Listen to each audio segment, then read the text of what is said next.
Good morning to all class 6 के बच्चे जो हिंदी पढ़ते हैं।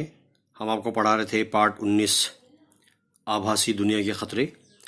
आज के आधुनिकतम युग में बढ़ती हुई ये तमाम ख़तरों की चीज़ें, ये बिजली से चलने वाले उपकरण, इलेक्ट्रॉनिक डिवाइस, विज्ञान के क्षेत्र में, पर्यावरण के क्षेत्र में और दुनिया के क्षेत्र में, ये अंतर्राष्ट्रीय लेवल पर किसी भी पैमाने से आप इन चीज़ों को देख सकते हैं कि ये हमारे लिए आवश्यकता से अधिक इस्तेमाल करने पर कितना घातक और कितना नुकसानदायक हो सकता है।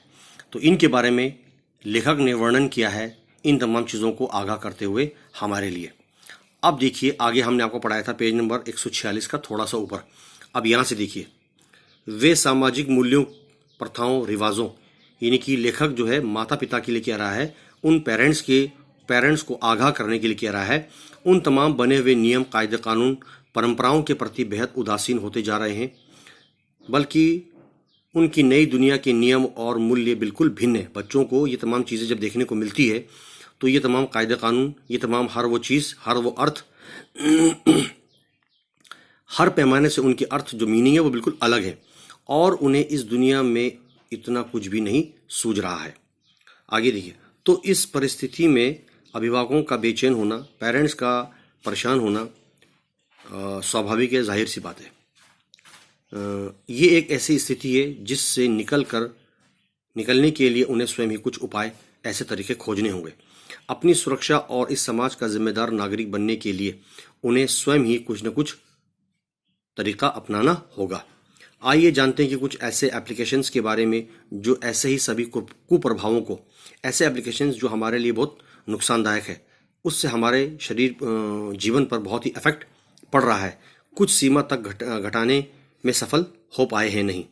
आज बाज़ार में ऐसे एप्लीकेशंस, ऐसे ऐप आ चुके हैं जो बच्चों के मोबाइल, टैबलेट, आईपैड में डाउनलोड करने पर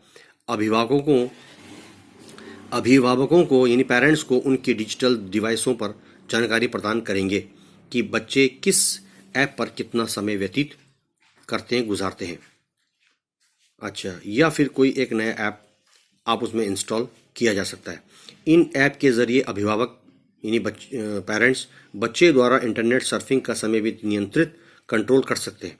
इन ऐप के द्वारा बच्चों की डिजिटल डिवाइस पर सेफ सर्फिंग ऑप्शन भी डाला जा सकता है, जिससे बच्चों की पहुंच में उनकी जानकारी से संबंधित वो तमाम सामग्री मिल सके। सामग्री बच्चों की पहुंच से दूर रहे। इंटरनेट सर्फिंग पर नियंत्रण के अलावा ये ऐप बच्चों के वर्तमान ठिकाने की जानकारी भी अभिभावकों को, यानी उनके आने वाले हर वो चीज़ के बारे में उसकी इंफॉर्मेशंस उनके बच्चों के पेरेंट्स को जानकारी भी अभिभावकों को प्रदान करते हैं। और किसी संकटपूर्ण स्थिति में भी, कोई भी ऐसा मुश्किल समय आता है, हालात कितने ख़राब हो जाते हैं, आपातकालीन इमरजेंसी कंडीशन में भी वो तमाम संदेश भेजने में भी सक्षम, काबिल होते हैं। इसके अलावा कई अन्य एप्लीकेशंस ऐसे भी ईजाद हो चुके हैं जो बच्चों की सुरक्षा को भी सुनिश्चित करते हैं, जैसे GPS, GSS से चलने वाली ये डिजिटल उपकरण, मोबाइल फ़ोन आदि, इनसे भी जानकारी अभिभावकों को मिल जाती है। कभी ऐसी स्थिति भी आ जाती है कि घर में अभिभावक अपने मेहमानों के स्वागत सत्कार में व्यस्त रहते हैं। उस समय बच्चे मौका पाकर अभिभावकों के मोबाइल फ़ोन से किसी भी प्रकार की कोई भी जानकारी ढूंढने या इंटरनेट सर्फिंग पर उनको हासिल करने लगते हैं। ऐसे में उनके हाथ से कुछ महत्वपूर्ण डाटा या जानकारी डिलीट भी हो सकते हैं।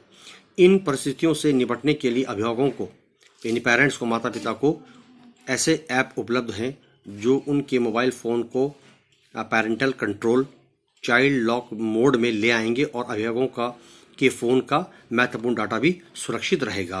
कहने का अर्थ ये होता है कि कभी कभी ऐसा मेहमान आ जाते हैं तो पेरेंट्स जो होते हैं वो मेहमानों की खातिरदारी में बिजी रहते हैं और बच्चे मौका पाकर उनके वो इलेक्ट्रॉनिक डिवाइस, टैबलेट, आईफोन और मोबाइल फ़ोन वगैरह चुरा लेते हैं अपने उन तमाम जानकारी हासिल करने के लिए इंटरनेट से। तो उनमें भी उन पेरेंट्स के जितने भी डिजिटल जो उनके डाटा वगैरह होते हैं, महत्वपूर्ण उसमें डॉक्यूमेंट्स वगैरह होते हैं, वो लीक या कोई ऐसी चीज़ें जिससे डिलीट ना हो जाए, वो तमाम ऐप उन एप्लीकेशन को अपने मोबाइल में डालकर रख कर अपने उन तमाम चीज़ों की सुरक्षा की जा सकती है।